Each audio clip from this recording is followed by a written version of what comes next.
Bwana Yesu asifiwe, watu wa Mungu. Watu wa Mungu mlioko imani, ninawasalimu katika jina kuu la Bwana wetu Yesu Kristo. Karibuni sana imani. Kwa maana Mungu amewapa tena kibali siku ya leo cha kufika imani.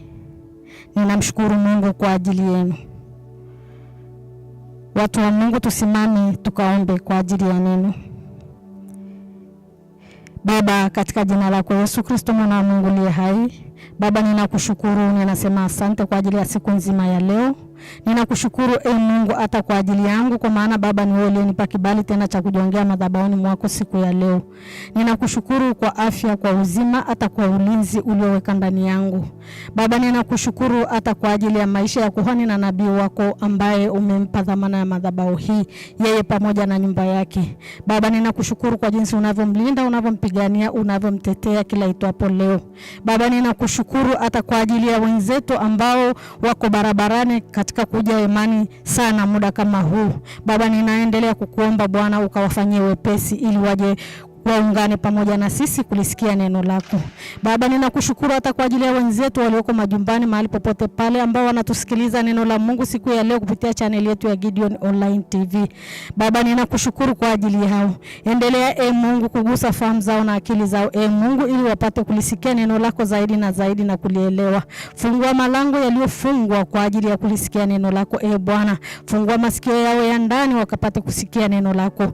Baba ninakushukuru Mungu mkuu hata kwa ajili ya wale ambao Mungu wanapata taabu katika dunia hii mahali popote pale Mungu ukawafungulie Bwana, kwa sababu wengine hata hawajui mahali hapa. Baba ninakushukuru kwa ajili yao. Tuma malaika wako Baba, malaika wako wale ambao Mungu wanapita sehemu yoyote ile Bwana, wakawafungue masikio yao ili waje mahali hapa Bwana wakakutane na neno lako, kwa sababu ninajua madhabahu yako hii Baba ni madhabahu iliyotukuka mno, ni madhabahu ambayo imewavusha walio wengi Mungu wangu na Baba yangu. Baba yangu na Mungu wangu, bado niko mbele zako Yesu Kristo. Ninaomba Mungu Baba, Mungu Mwana, Mungu Roho Mtakatifu, tamalaki mahali hapa, tamalaki na nguvu, tamalaki na uweza, tamalaki na mamlaka, tamalaki na elimu ya kiungu, kama tafahamu za kila mmoja aliyoko mahali hapa. Uzitiishe, ufungue masikio yake ya ndani ili asikie neno lako na zaidi akapate kuliishi neno hili. Hata na mimi Bwana sina chochote cha kusema na wanao. Naomba Mungu Baba, Mungu Mwana, Mungu Roho Mtakatifu, kama tafahamu zangu, kama akili zangu, kama macho yangu, weka neno lako ndani yangu. Nitumie kama upendavyo Bwana. Mimi nikawa mdogo sana, lakini wewe ukawa mkuu, kwa sababu ninajua sifa na utukufu ni kwako Bwana. Baba yangu na Mungu wangu, naitoa damu yako Mwana wa Mungu, ninainyunyiza mahali hapa, nikienda kinyume na roho za uharibifu, roho za usingizi, roho za upinga Kristo, ninazitisha kwa moto na kwa damu ya Yesu Kristo. Hazina mamlaka hapa. Ni katika jina la Yesu Kristo Mwana wa Mungu ninaomba na kuamini. Amen. Bwana Yesu asifiwe, watu wa Mungu. Karibuni tena kwa mara nyingine tukalisikize neno la Mungu siku ya leo. Ujumbe wa leo unasema kwamba tuungane dhambi zetu na kuacha njia mbaya, tutafanikiwa. Tuungane dhambi zetu na kuacha njia mbaya, ndipo tutakapofanikiwa, watu wa Mungu. Ujumbe huu umekuja kwa wakati mwafaka. Sisi wanadamu tunaoishi katika dunia hii ya leo, tukumbuke kwamba aliyetuumba ni Mungu Baba mwenye enzi yote, muumba wa mbingu na nchi. Hata na sisi ni ametuumba, na tuko mahali hapa ni kwa ajili yake. Ndiye aliyetuweka mahali hapa. Basi kwa maana hiyo, watu wa Mungu, hili ndivyo tukundue kwamba kumbe maisha ya mwanadamu na Mungu yana uhusiano mkubwa sana. Pasipo Mungu hatuwezi chochote. Pasipo Mungu sisi ni sifuri. Pasipo Mungu hakuna maisha. Kwa maana hiyo basi, watu wa Mungu, ni lazima tutafute kupatana na Mungu. Ni lazima tutafute kupatana na Mungu. Tuungane dhambi zetu na tuache njia mbovu, njia ambazo hazimpendezi Mungu. Kuungana ni nini basi? Ni kuharua moyo wako, mtu wa Mungu. Ni kutubu, kuomba rehema. Pale ambapo nimeanguka mimi na wewe, ni lazima tuingie magotini, tuombe msamaha, Mungu atusamee. Lakini basi tu haitoshi. Ni lazima tuache kurudia tena uovu, tuache njia mbaya. Kwa maana si ajabu watu wengine sasa hivi tuko mahali hapa, pamoja na kwamba ni wakati wa Kwaresma, tunasema si kipindi hichi tu, Kwaresma ikishapita mimi nitaendelea na mambo yangu. Hapana, mtu wa Mungu. Utashangaa yamkini uko hapa unaumwa au una teso lolote ambalo linakusumbua, kumbe ni uovu ambao wewe umeutenda au mimi nimeutenda. Lakini siku ya leo neno la Mungu linasema tutubu. Ikiwa Mungu ametusamehe siku ya leo, alafu Kwaresma itapita, alafu tukarudi tena tukaendelea na ile teso au ile dhambi, ina maana ile teso langu mimi na wewe linarudi tena pale pale. Kwa hiyo ni lazima watu wa Mungu tutengeneze na Mungu. Tuombe rehema ya kweli, tuombe toba ya kweli inayofanana na kile tunachokitubia. Umetubu, ni lazima utubu na kuacha. Sio utubu alafu kesho baada ya siku 2 tena useme sikutakuwa tena na maungamo, yamkini mwakani kutakuwa tena na Kwaresma. Hapana. Mtu wa Mungu, mimi na wewe, ni wajibu wangu siku zote za maisha yangu niishi kwa njia ya toba na hofu ya Mungu ndani yangu. Lakini kama basi sina hofu ya toba au hofu ya Mungu, kila ninachoona mimi ninatenda tu, nikianguka naendelea tu, ni kwamba Mungu hataweza kusogea ndani yangu na nitaishi na shida zangu na taabu zangu maisha yangu yote. Haleluya, watu wa Mungu. Basi watu wa Mungu, tuende kwenye neno. Tukasome katika kitabu cha Yona 3 mstari wa 4 hadi ule wa 10. Nami ninasoma kwa msaada wa Roho Mtakatifu. Yona akaanza kuingia mji mwendo wa siku moja, akapaza sauti yake akasema, baada ya siku 40 Ninawi utaangamizwa. Basi watu wa Ninawi wakamsadiki Mungu, wakatangaza kufunga, wakajivika nguo za magunia, tangu yeye aliye mkubwa hata aliye mdogo. Habari ikamfikia mfalme wa Ninawi, naye akaondoka katika kiti chake cha enzi, akavua vazi lake, akajivika nguo za magunia na kuketi katika majivu. Naye akapiga mbiu, akatangaza habari katika mji wa Ninawi kwa amri ya mfalme na wakuu wake, kusema, mwanadamu asionje kitu, wala mnyama, wala makundi ya ng'ombe, wala makundi ya kondoo, wasile wala wasinywe maji, bali na wafunikwe nguo za magunia, mwanadamu na mnyama pia, nao wakamlilie Mungu kwa nguvu, naam, na wageuke, kila mtu akaache njia yake mbaya na udhalimu ulio mkononi mwake. Ni nani ajuaye kwamba Mungu hatageuka na kughairi na kuiacha hasira yake kali, ili msiangamizwe? Mungu akaona matendo yao, ya kuwa wameiacha njia yao mbaya. Basi Mungu akalighairi neno lile baya ambalo alisema atawatenda, asilitende. Bwana Yesu asifiwe, watu wa Mungu.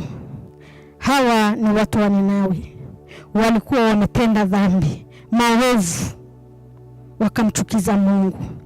Lakini Mungu akamuita mjumbe wake Yona, akamtuma aende akasema na hawa wana wa Ninawi, awaambie kuhusu habari hii ya uovu, kwamba waache. Anasema Yona akaanza kuingia mjini mwendo wa siku moja, akapaza sauti yake akasema, baada ya siku 40 Ninawi utaangamizwa. Bwana Yesu asifiwe, watu wa Mungu. Yamkini hata mimi na wewe tulioko hapa, watu wa Mungu, tumeshatumia wajumbe mara nyingi. Mungu anatuangalia tu, ananyamaza tu, lakini sisi vichwa vyetu ni vigumu. Hatutaki kuacha uovu, hatutaki kumrudia Mungu. wakaendelea na uovu. Lakini neno la Mungu linasema hapa, akasema basi watu wa Ninawi wakamsadiki Mungu, wakatangaza kufunga, wakajivika nguo za magunia, tangu yeye aliye mkubwa hata aliye mdogo. Tazama hao watu walivyojizili mbele za Mungu, wakaomba rehema. Hawakuangalia mimi ni mtu msafi namna gani, hawakuangalia mimi ni mkubwa namna gani, hawakuangalia mimi nina wadhifa namna gani, kwa sababu ukiendelea mahali hapa unaambiwa hizi habari zilimfikia mpaka mfalme wa Ninawi, naye akatangaza. Ina maana walimkubali Mungu, wakaona ni kweli huu ujumbe ni wa kwetu na tufanyie kazi. Lakini tujiulize, mimi na wewe mtu wa Mungu, ni mara ngapi tunaletewa ujumbe na watumishi wa Mungu? Ni mara ngapi tunakubali na ni mara ngapi tunakataa? Yamkini mtu wa Mungu tunakataa, hatukubali ujumbe, hatuachi dhambi, hatutubu na hatutaki kuacha yale matendo maovu. Ndio maana tunaishi hivi tulivyo. Kila siku tunakuwa ni watu wa kulia. Maanake tunajua kabisa wazi kwamba mahali ambapo Roho wa Mungu yuko, aache uchafu, hata ugonjwa aachi, hata umaskini aachi, hata kukataliwa kutakaa kama Bwana wetu Yesu Kristo yuko ndani yetu. Lakini kuna uovu. Kama mimi na wewe mtu wa Mungu tungekuwa tunakubali kama wanioneo walivyokubali, mpaka mfalme wote wakaamua wakafaa magunia, wakamlingana Mungu, wakamlilia, wakaketi kwenye majivu, wakaomba rehema, wakaomba msamaha, wakaacha njia mbaya, basi na sisi tungemuona Mungu na tungefanikiwa kwa viwango vikubwa. Neno la Mungu hapa linaendelea kusema, habari ikamfikia mfalme wa Ninawi, naye akaondoka katika kiti chake cha enzi, akavua vazi lake, akajivika nguo za magunia na kuketi katika majivu. Tumemuona ni mfalme. Alijinyenyekesha namna gani? Wewe ni mfalme au ni rais, haikujalisha cheo chake alicho nacho. Akavua nguo zake za kifalme, akavaa nguo za magunia, akaketi kwenye majivu, akalia, akamng'ang'ania Mungu, akaomba msamaha, kwa sababu yeye ndio alikuwa na mfalme, yani ndiye kiongozi mkubwa. Akalia pamoja na watu wake, wakamsihi Mungu ili Mungu awasamee ule uovu. Tunaendelea kuangalia hapa watu wa Mungu. Anasema, naye akapiga mbiu, akatangaza habari katika mji wa Ninawi kwa amri ya mfalme na wakuu wake. Akasema, mwanadamu asionje kitu, wala mnyama, wala makundi ya ng'ombe, wala makundi ya kondoo, wasile wala wasinywe maji. Angalia watu wa Mungu, paka wanyama walishtushwa. Hofu iliingia mfalme, akaona kumbe hili jambo ni hatari. Mungu ametukasirikia. Kuna haja ya sisi sote, hata na wanyama wavalishwe magunia, watubu kuhusu uovu wa mji wetu wa Ninawi. Tukiangalia hapa anasema, ule mstari wa 8 anasema, bali na wafunikwe nguo za magunia, mwanadamu na mnyama pia, nao wakamlilie Mungu kwa nguvu, naam, na wageuke kila mtu akaache njia yake mbaya na udhalimu ulio mikononi mwake. Kila mtu ageuke. Je, tujiulize mimi na wewe mtu wa Mungu, ni mara ngapi ujumbe kama huu umetufikia? Je, ulipotufikia tulifanya nini? Tuligeuka? Tulitubu? Tuliacha? Au tumeendelea na matendo ya udhalimu? Tumeendelea kudhulumu watu? Tumeendelea kuvunja ndoa za watu? Tumeendelea kuiba? Tumeendelea kusengenya? Tunaingia mpaka makanisani, tunatamani hata huduma ya Mungu ife. Watu wa Mungu, lakini tazama hapa hao wa Ninawi wakatubu, wakaomba rehema ili waache au matendo. Walikuwa wanaomba urafiki na Mungu hapo. Wanaomba tena kupatana na Mungu. Mungu asiwaangamize. Neno linasema pale, linasema ni nani ajuaye kwamba Mungu atageuka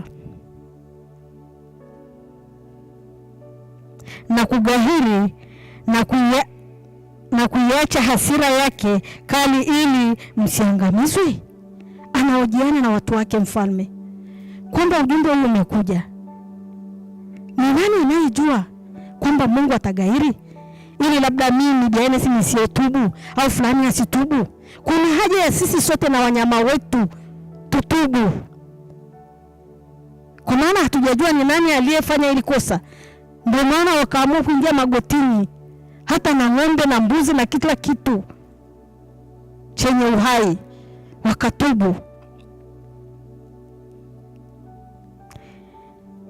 Ukiona ule mstari wa 10 anasema Mungu akaona matendo yao ya kuwa wameacha njia yao mbaya, basi Mungu akagahiri neno lile baya ambalo alisema atawatenda asilitende. Bwana Yesu asifiwe, watu wa Mungu. Hebu angalia jinsi ambavyo Mungu aliwatendea watu wa Ninawi. Na wenyewe angalia jinsi ambavyo waliukubali huu ujumbe. Hawakuwa na mashaka. Kama sisi tunavyojiuliza maswali. Watumishi wa Mungu wanatuhubiria kwa habari ya dhambi kila itwapo leo. Lakini mtu atajiuliza, kwani yeye atendi? Hilo neno tu dhambi. Hilo neno tu kuzini kila siku. Hivi huyu ndiye ameliona tu la kuhubiri hili? Akawaambia watoto wake kwanza. Hawa akaambia watu fulani kwanza.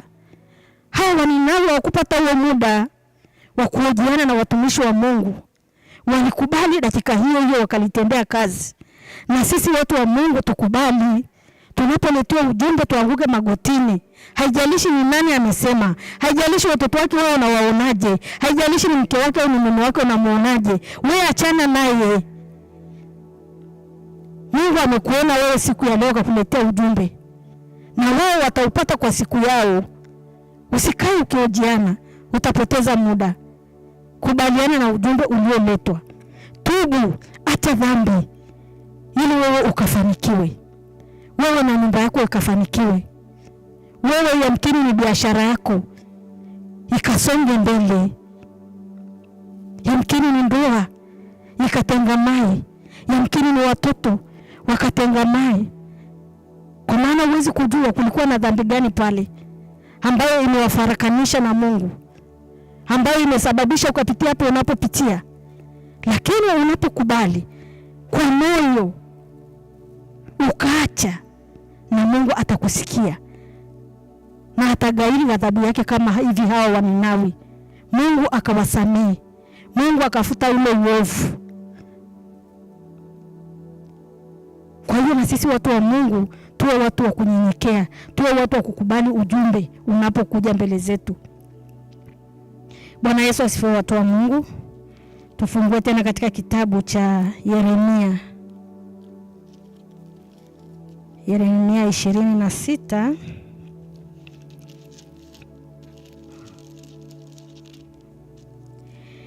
Yeremia 26 ule mstari wa 2 hadi wa 6. Nami ninasoma kwa msaada wa Roho Mtakatifu. Bwana asema hivi: simama katika uwanja wa nyumba ya Bwana, useme na miji yote ya Yuda wajao ili kuabudu katika nyumba ya Bwana.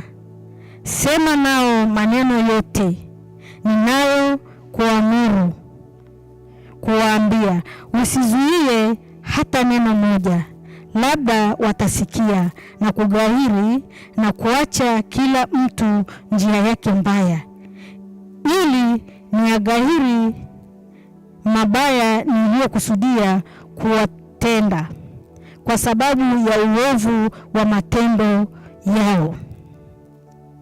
Nawe utawaambia, Bwana asema hivi, kama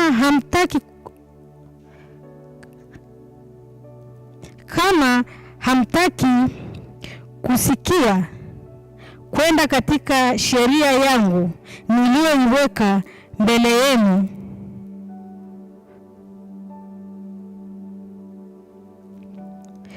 kuyasikiliza maneno ya watumishi wangu manabii ninaowatuma kwenu, maana nikiondoka mapema na kuwatuma, lakini ninyi hamkuwasikiliza. Basi nitafanya nyumba hii kuwa kama Shilo, na mji huu nitaufanya kuwa laana kwa taifa zote za dunia. Bwana Yesu asifiwe, watu wa Mungu. Angalia tena, hawa ni watu wa Yuda walitumia ujumbe. Mtumishi wa Mungu Yeremia alitumwa na Bwana, akaambiwa akawaambie tena asizuie neno hata moja. Yamkini kuna wale ambao sisi tunaficha maneno. Usemi kama Bwana alivyosema. Mungu amesema acha dhambi, acha matendo mabaya, lakini wewe unasema wewe fanya tu. Si utaungama kesho kutwa? Utakuja kutubu? Lakini Mungu anamwambia Yeremia, sema yote, wala usifiche neno hata moja. Wape ujumbe wao kwa jinsi nilivyosema. Mstari ule wa 3 anasema, labda watasikia na kugahiri na kuacha kila mtu njia yake mbaya, ili niagahiri mabaya niliyokusudia kuwatenda kwa sababu ya uovu wa matendo yao. Angalia, hawa nao walikuwa, Mungu alikuwa ameshawaandalia nao pakeji yao, kwamba nyinyi mnanitenda madhambi, hamtaki kunisikia, lakini na mimi nimejipanga. Mtaona kwamba mimi nitawatenda nini kama hawatasikia ujumbe wangu ninaotuma. Mungu anasema na Yeremia. Lakini sasa tukisikiliza neno la Mungu, anasema ule mstari wa 4, nao utawaambia Bwana asema hivi, kama hamtaki kunisikia kwenda katika sheria yangu niliyoiweka mbele yenu, kuyasikiliza maneno ya watumishi wangu manabii ninaowatuma kwenu, naam, nikiondoka mapema kuwatuma, lakini ninyi hamkuwasikiliza. Angalia hapa, Mungu anasema anawatuma mpaka manabii, watumishi wake, kama Mungu anavyomtuma mtumishi Gideon mahali hapa, mapema asubuhi na mapema, nenda kawaambie wanangu hivi, wamenitenda hila, wamenikosa hivi, wametenda dhambi hii, waache. Lakini watu wa Mungu stili hatusikii, hatuachi. Tunamuona mtumishi wa Mungu kama mwenzetu, tunamchukulia mtu wa kawaida tu hivi, kumbe matendo haya yalitendeka hata kwenye Biblia. Angalia kina Yeremia walitumwa, angalia kina Yona walitumwa. Ndivyo alivyotumwa mtumishi Gideon mahali hapa. Yatupasa tunyenyekee, watu wa Mungu. Ujumbe anaotuletea mbele yetu tuusikie, tuutendee kazi, ndipo tutakapofanikiwa. Angalia, Mungu analalama, Mungu analalamika. Anasema watumishi wangu manabii wangu nawaamsha asubuhi na mapema wapeleke ujumbe, lakini yeye amwasikii. Mtumishi wa Mungu Gideon halali, hasinzii, kila siku, sio morning glory, sio mchana, sio jioni, yuko imani, lakini sisi hatusikii. Watu wa Mungu, Mungu apendezwe na mambo haya. Basi tukimaliza tuende pale kwenye kile kitabu cha Mithali 3, Mithali 28 mstari wa 13. Neno la Mungu linasema hivi, afichaye dhambi zake hatafanikiwa, bali yeye aziungamaye na kuziacha atapata rehema. Bwana Yesu asifiwe, watu wa Mungu. Watu wa Mungu, tuliosikia neno hili siku ya leo, ujumbe huu umetufikia, ni wa kwetu. Neno la Mungu linasema kwamba tuungame dhambi zetu, tusifiche na tuache, ndipo tutakapofanikiwa. Mtu wa Mungu, nikushukuru sana unayetuangalia katika channel yetu ya Gideon Online TV. Mungu akubariki sana. Kwa neno hili ulilolisikia, Mungu atakuacha. Na wewe mtu wa Mungu, ninakusii, unapoingia rehema, kumbuka kuacha. Kumbuka kupangua matendo yale ambayo unayaona kwamba haya nimetembea nayo na siku ya leo nimeyaungama. Ukayafuta katika maisha yako.